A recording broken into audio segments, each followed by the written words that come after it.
Welcome to Break Free to Brilliance podcast, empowering women in business through thought provoking interviews and insights. Embrace your authentic power, explore the impact of your story, and discover how writing your best selling book can amplify your message, authority, and the three I's: impact, influence, and income. Let each episode guide you towards brilliance in minutes. This is your host, Seema Giri. So, our next speaker helps women step fully into their financial power. Pamela Plick is a best selling author, speaker, and founder of Pamela Plick Wealth Management. She helps purpose driven women confidently build wealth from the inside out, aligning money with mission and values. In her talk, Embrace Your CEO Money Mindset: 5 Steps to Overcome Money Fears and Attract Abundance. Pamela is going to show us how to shift our relationship with money and create financial confidence with purpose. So please welcome Pamela Plick. And I'm going to also, hopefully, my timer app is going to work so I can put that timer up there. And you should be able to see it. Wonderful. Thank you so much, Seema. I'm honored to be here today. And I want to start out by asking you a couple questions. As an entrepreneur, have you ever felt held back by doubts or fears about your financial future? If you've ever had that feeling, go ahead and put me in the chat. The second question is, go ahead and put a yes in the chat if you would like to break free from those financial fears and step into a life of abundance and confidence. If that sounds like you, go ahead and put a yes in the chat. And lastly, I'd love for you to imagine a moment that fear was no longer a source of anxiety or limitation in your life as an ambitious woman entrepreneur. What dreams would you pursue? What impact could you make? Now, if you can relate to any of these questions, then you're in the right place. Welcome to Embrace Your CEO Money Mindset: 5 Steps to Overcome Money Fears and Abundance in Business and Life. And today you'll learn how to identify and confront your specific fears around stepping into your CEO money role. You'll also discover the importance of aligning your wisdom with your values. You'll just also discover one major limiting belief that keeps CEOs from stepping into their next level. And lastly, you'll begin to feel a sense of clarity and calm around stepping into your CEO money journey. As Seema mentioned, I'm Pamela Plick, and I am on a mission to empower women ignited by purpose to confidently build wealth from the inside out.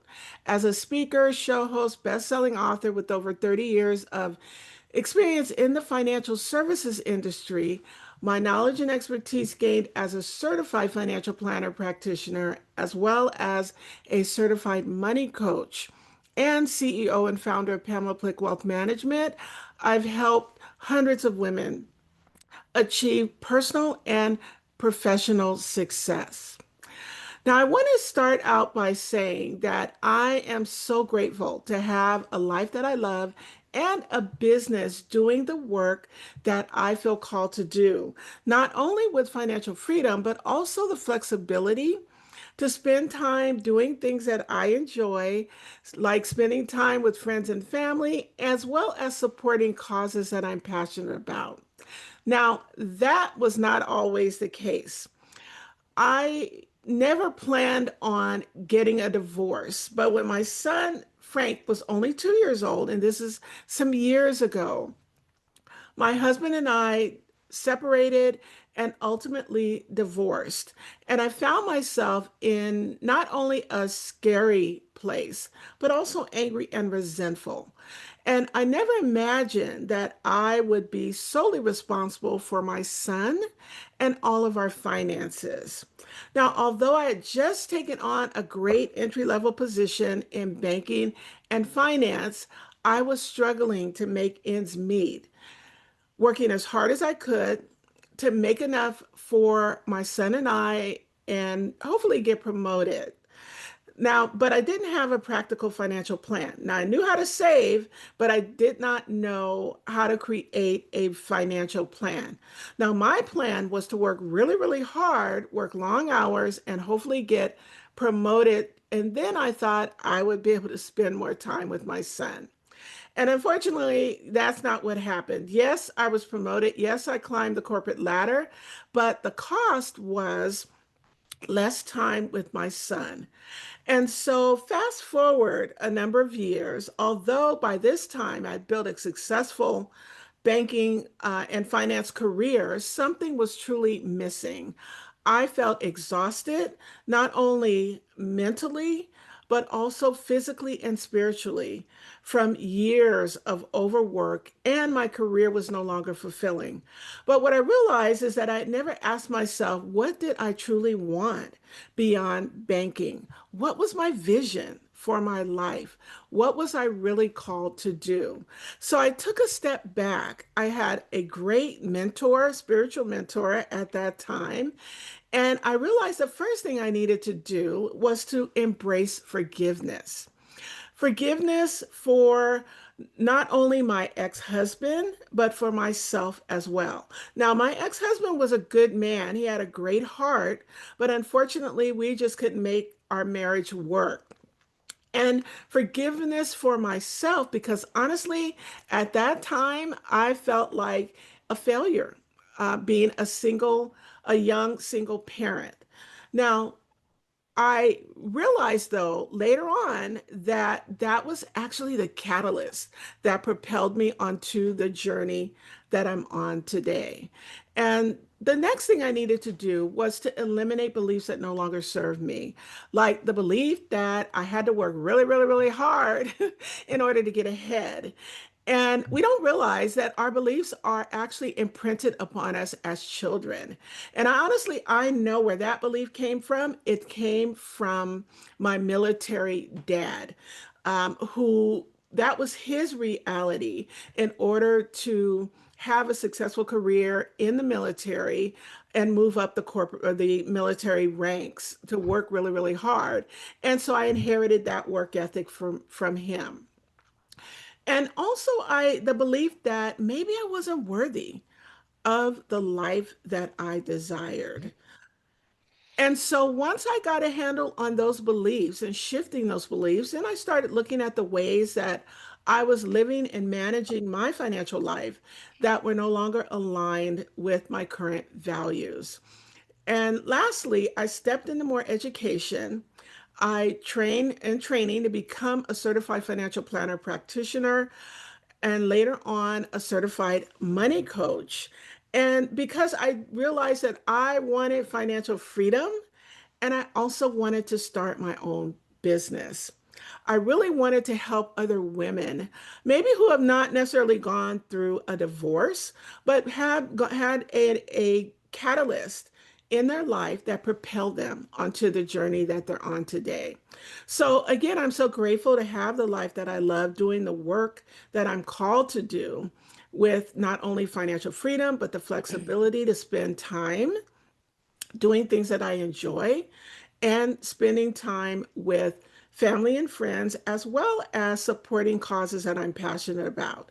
And I want to just, as a side note, my son, Frank, is a man now. He is an amazing man. He is the light of my life. And as a bonus, I have a beautiful daughter-in-law. So whether you are an aspiring entrepreneur, just getting started in your business, or maybe you're doing really great in your business, but you're just not keeping the amount of money that you want to keep. If you want to feel confident in your finances, have peace of mind, as well as create the financial freedom and impact that you desire and a life you deserve, wherever you are on your financial journey, I can support you. And I want to make one other note. Now, this presentation is geared towards women entrepreneurs, but I know there's a few good men in the audience today, and you can benefit from my talk as well. And you probably know some women entrepreneurs in your life that could benefit as well from what I'm going to talk about. Now, for each of us as women entrepreneurs, there comes a pivotal moment when breaking free from money fears and embracing abundance isn't just a choice, it's a necessity. In business, financial confidence is your greatest asset. And today, my intention for you is to guide you through a profound process of self discovery and empowerment. And together, we'll explore the steps needed to embrace your CEO money mindset so you can confidently take control of your financial journey and unlock a future filled with abundance and purpose. So, are you ready to learn the 5 steps? If you are, please go ahead and type yes in the chat. Yes, if you're ready to learn the 5 steps. Thank you. The first step to embrace your CEO money mindset is to get clear on your fears and envision your financial future. Clarity is the key, is the foundation to all financial success. Getting clear on your fears and desires help you to set a concrete path to success. I believe that our vision is our compass, right? Because you got to have a vision, you got to have a compass to know where you're going. So it is the key to putting us on the right path. And you can't navigate a journey without knowing where you're going or what's blocking the way. Now, clarity is both about fears and your desires and understanding your desires. And that allows you to create an actionable plan and move forward with confidence. And money is a mirror. It reflects our beliefs. Often we're not aware of the deep rooted fears that we hold until we pause and look within. So, one action step that you can take to implement this step is to start by writing down your top 3 money fears. Are they about not having enough? Fearing judgment for success? And I hear that a lot from women. I'm afraid, if I'm successful, other people will not like me or they will judge me. Go ahead and write them down and face them and give yourself permission to change them. Now, the second step to embrace your CEO money mindset is to reprogram your money mindset. Now, there are 3 aspects of money that we need to address in order to have a good relationship with money, and that is the spiritual, the emotional, and the practical pillars. Because if we know what we need to do, we know that we need to create that retirement plan, or we know we need to create a business plan. We're not doing it. Something needs to be addressed in the other 2 pillars. And so your beliefs about money shape your reality. The stories that we tell ourselves about money directly influence the outcomes that we experience. Now, by reprogramming your money mindset, that you will be able to shift from that scarcity, meaning not enough, there's not enough, and fear to abundance and opportunity. And this step is about creating a new belief system that supports your financial success and aligns with your true potential as a CEO. And now, money mindset isn't just about numbers, it's about the emotional and spiritual relationship that we have with money. Over time, our negative beliefs about money can deeply affect our abundance. Now, one step that you can take to implement or one action step that you can take to implement this step is to write down 3 affirmations to shift your mindset from scarcity to abundance. Start each day by repeating them to yourself with conviction.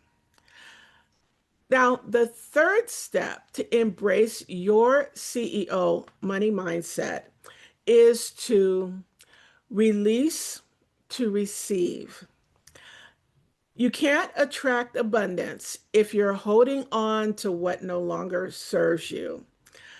In both business and life, letting go of the things that no longer are aligned with your goals is key. Maybe it might be those beliefs that no longer serve you, might be physical clutter or unproductive habits. And what that does by letting go, that allows you to make space for new, more empowering opportunities. And releasing old patterns and beliefs is a powerful way to free up energy, the energy required to welcome abundance into your life.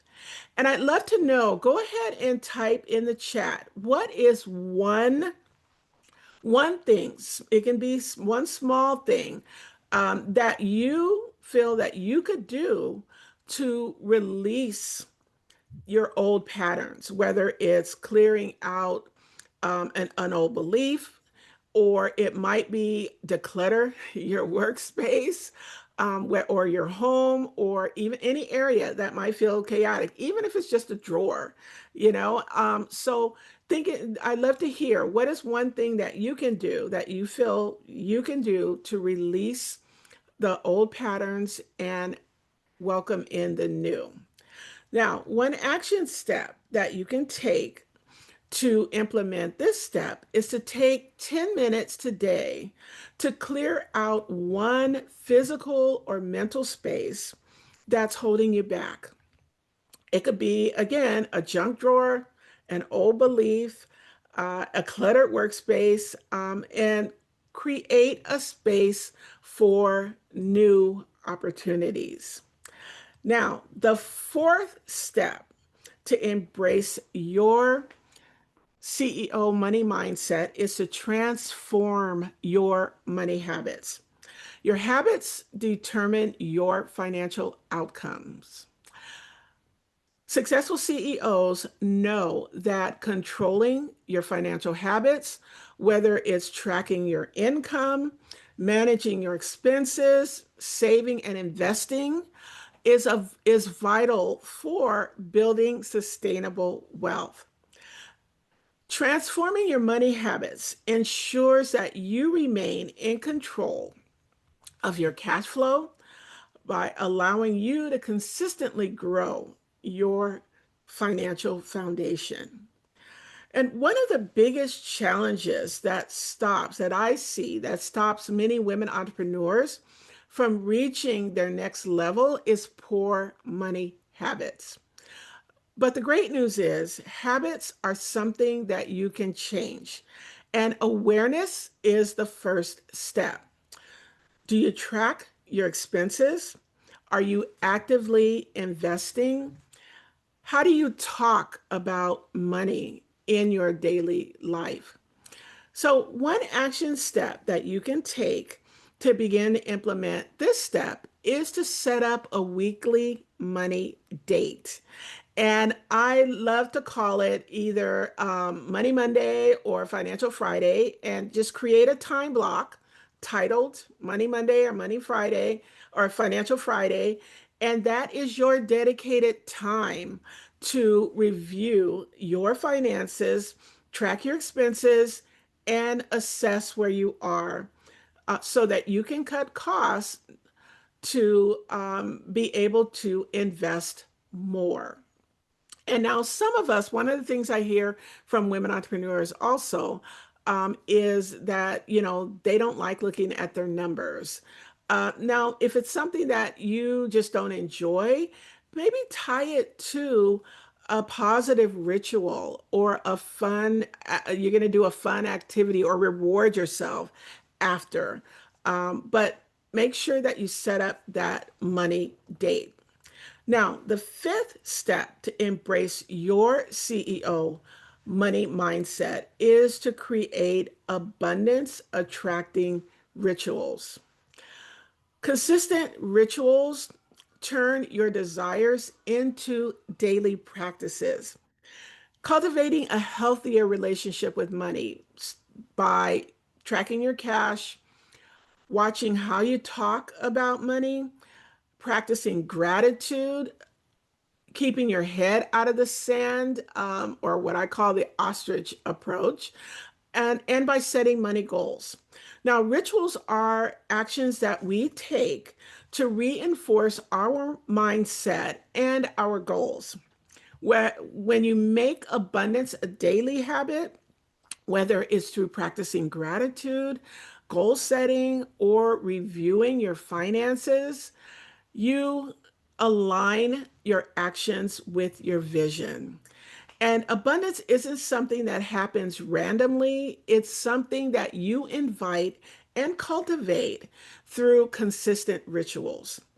And so, rituals, I want to just expand a little bit on this. Rituals are so important because they help us shift our energy and mindset towards abundance. And abundance is not just about money, it's about aligning your daily practices with the energy of receiving. How many of us have a problem? I know I used to, of receiving. And so making sure that we practice those daily rituals, and one action step that you can take to create an is to create an abundance ritual for yourself. Take 5 minutes every day to monitor and feel your gratitude. And I want to wrap up by asking you, what are the five recap steps or 5 steps that I'm going to recap the 5 steps. And I'd love to know which one of these steps resonate with you. One, get clear on your fears and define your success, your desires. Two, rewire your brain to bring in the bucks. Three, release with ease so you can open up to receive. Four, eliminate bad money habits. And lastly, number five, create abundance attracting rituals. So, which one of these, just put the number in the chat, which one of these resonates with you the most? And as we wrap up, lastly, I want to leave you with this closing thought. As a woman entrepreneur, your journey is a blend of courage and vision. Define your desires and embrace abundance is the fuel for your entrepreneurial dreams.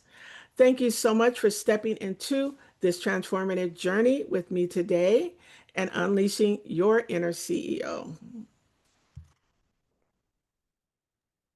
Thank you, Pamela. That was amazing. Very powerful. I know so many of us must have really felt that deep in our gut. Let me know in the chat, how many are entrepreneurs and how many are professionals, meaning, you work for other companies. In the chat. Um, and if you have any questions for Pamela, please do write it in the chat. And while we wait for that, Pamela, you've made a lot of good inputs here. And one of the things I wanted to ask you was that as I teach the things that we know what we know and we know what we don't know, but there is another aspect of we don't know what we don't know, which I call is our blind spots, right? So we can work on all the things that we are aware of or become in awareness of, but I think those things in the blind spot are the ones that just linger on longer and just drives us crazy even more. Yeah. How do we get to those blind spots? I think the way we get to the blind spot is to get support. You know, as women, we typically, or entrepreneurs, we typically don't ask for support.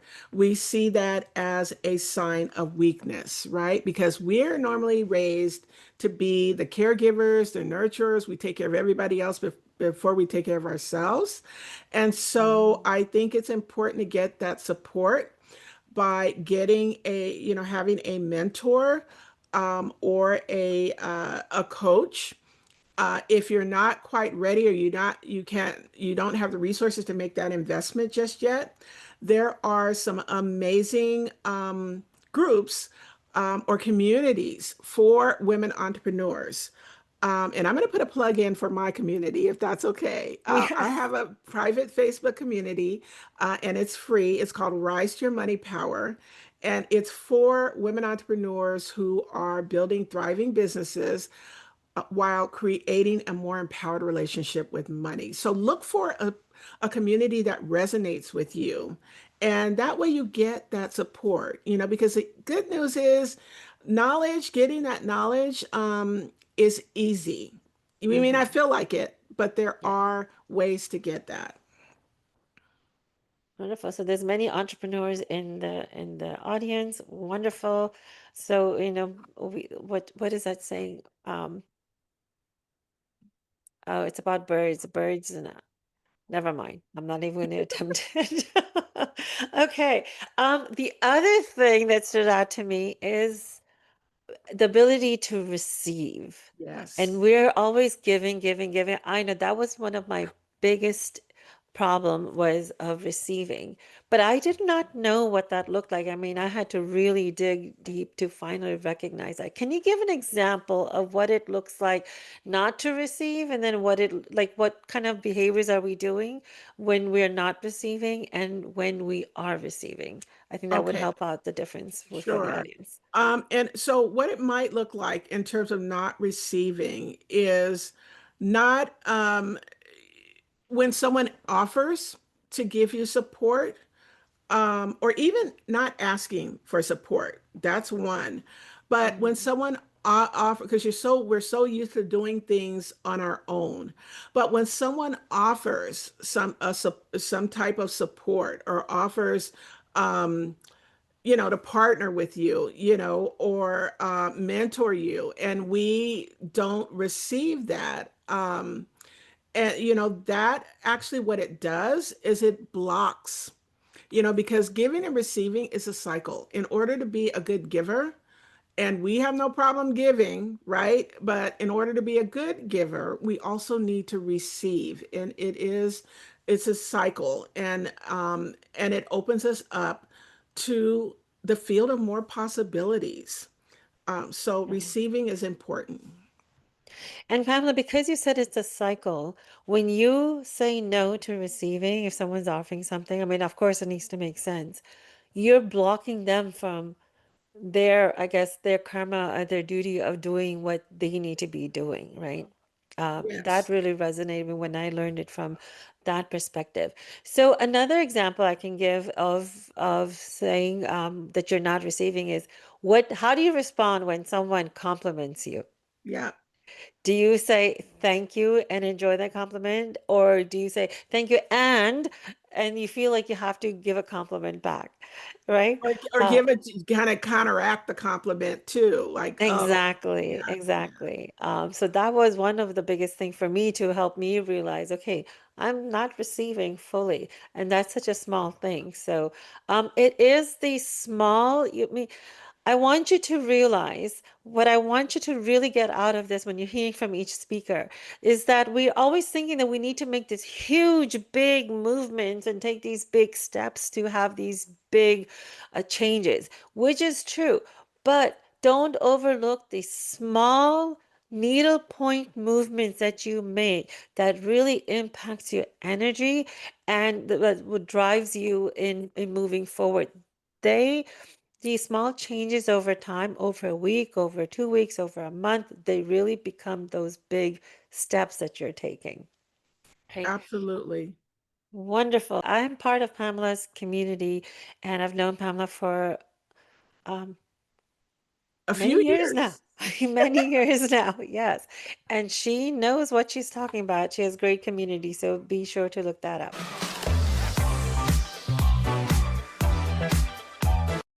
And I want to take a moment to mention that the content shared in this podcast is for educational and entertainment purposes only. My guests and I share personal experiences and real life examples that have helped us live our best lives, much like friends sharing stories. While we strive to provide valuable information, it's important to consult with professionals for advice tailored to your individual circumstances. Thank you for being part of our community, and thank you for spending this time with me. Remember, your story is your strength. Until next time, stay inspired and keep making a difference. Thank you for tuning in to this episode of the Break Free to Brilliance podcast, and I hope you had some key takeaways that you can implement right away. Be sure to subscribe to Break Free to Brilliance wherever you listen to podcasts. You can also follow along with us on social media using the links in the show notes below. We'll see you again for the next episode.